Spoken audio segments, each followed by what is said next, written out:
December 7th, and I'd like to read from Isaiah chapter 35, and I'll just choose somewhere in there. All right. They will see the glory of the Lord and the splendor of our God. Strengthen the hands that are feeble, make firm the knees that are weak. Say to those hearts who are frightened, be strong, fear not. Here is your God. He comes with vindication. The word of the Lord. Today, December 7th, is the feast of the Bishop St. Ambrose. He goes way back in the 4th century. One of his claims to fame is that he baptized St. Augustine, who was one of the great theologians in the church. Way back there, so it was an honor that he actually was the one who brought Augustine to faith. But for himself was a faith. He was he worked, what was he, a Roman governor.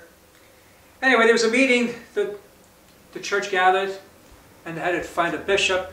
So he went to the church where the election was about to take place to prevent an uproar, because sometimes these things can get quite excited, as you can imagine. We'll think about an election sometimes, and so he went there to just keep things under wraps, in case any problems with a crisis.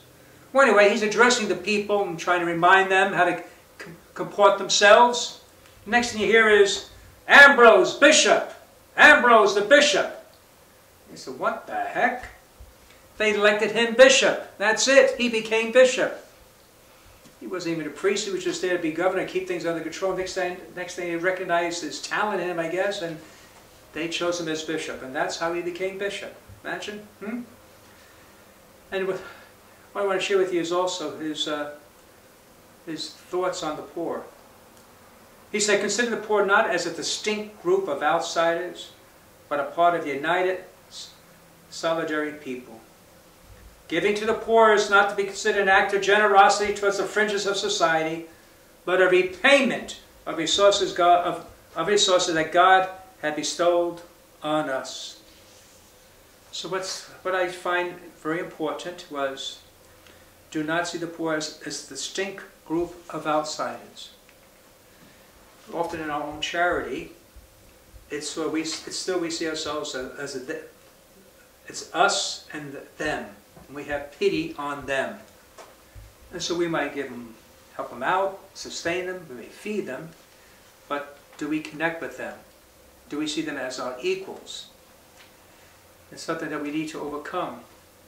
You know, that not just have pity on them, but hey, we're brothers and sisters. Just maybe economically off in a different place, but we're not above you. And I think one of the harmful things, especially being homeless, is not just the conditions of being homeless, of course, but being ostracized from society. So whatever we can do, make them feel welcome, to feel, quote, normal.